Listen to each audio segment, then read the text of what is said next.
Thank you. I just wanted to share a little bit about what our next step is. And as our marriage was arranged by the church, I don't know if you realise this, but a certain mum and a certain lady steward had a conversation, and we were married within 2 years. So I'd like to invite my amazing wife and Boaz up to just join me with this, because it's a decision we've made together. We've been on this journey for about 5 years, and I'll get there in a minute, but it's been a real obvious thing of what God has been planning out and setting out for us. I don't know if you've seen God working things out in your life, and sometimes going there and going, wow, if I'd have known that was coming. Well, God does. And it's amazing what God's done. But I want to start with a verse, 1 Corinthians 1:26. I'm not going to preach, I'm going to only try and be 10 minutes. But it's 1 Corinthians 1:26. Brothers, consider the time of your calling. Not many of you were wise by human standards. Not many of you were powerful. Not many of you were noble birth. But God chose the foolish things of the world to shame the wise. God chose the weak things of the world to shame the strong. He chose the lowly and despised things of the world, and the things that are not, to nullify the things that are, so that no one may boast in his presence.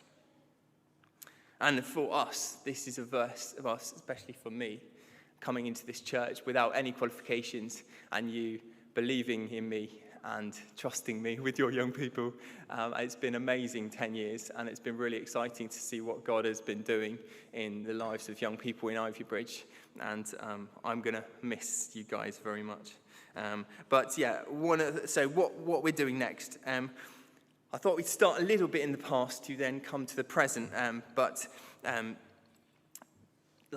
what I've seen is over the years, growing up in a family where you do a bit crazy things, like it was known to stick 2 caravans together to make a twin wheel and put a caravan on the back of a flatbed to make a camper van. Actually, in our family, when you see that sort of craziness and see it as normal, things don't always, I don't know, they don't seem so outside the box. This is what I've realised sitting on the stewards, that some of my ideas are a little bit bonkers. But through everything, God has been preparing me and us for our next stage in ministry. But all through this, my mum has been praying that I would have a passion for souls. And if you've got a praying mum or a praying gran, encourage them to keep praying. We need them in our lives.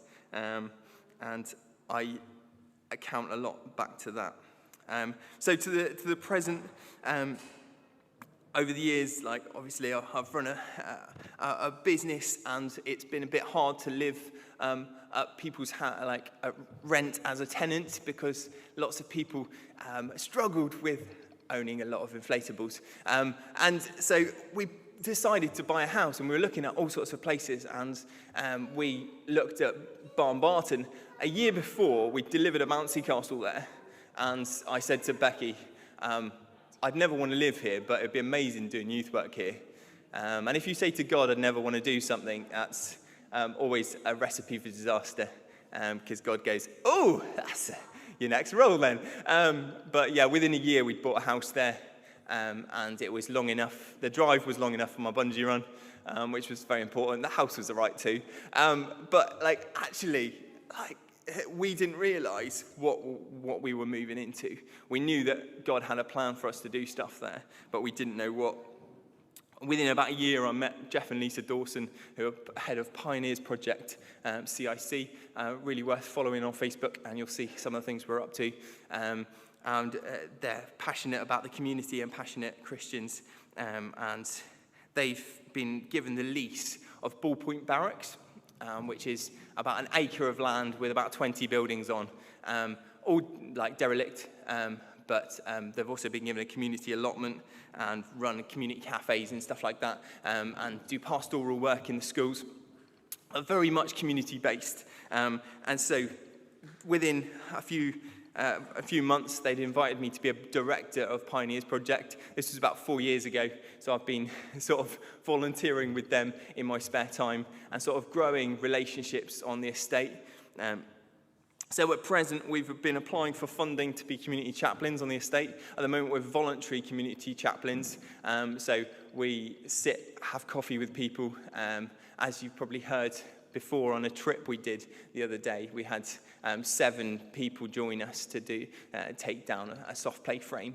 And 2 of them have recently come to church through belonging as part of the community.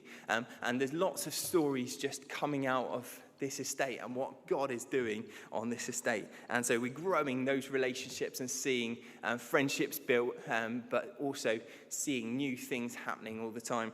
And God's been working all through this process.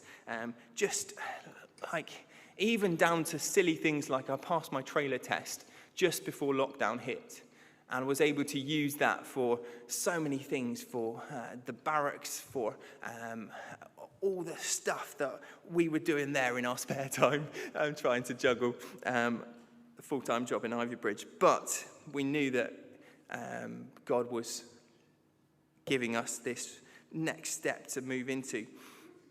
So 3 years ago, we were praying that whatever contract we would get given, whether 1, 2, or 3 years, that like God would be using that to move us on to the next step. And I came to church praying, and on the Crossroads radio station, shameless plug, 63.6, FM in Plymouth.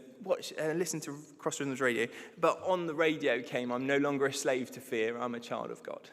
And it was awesome to drive to church on that decision. We got given 3-year contracts, as you'll know, and it's been amazing this last 3 years, knowing that after the 3 years, we're going to step out in faith into Barnbarton, but also trying to prepare for leaving so that hopefully there was things set up for the next step.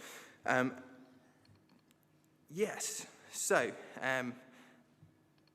and then in the last year, I don't know if Becky, if you want to say anything. No.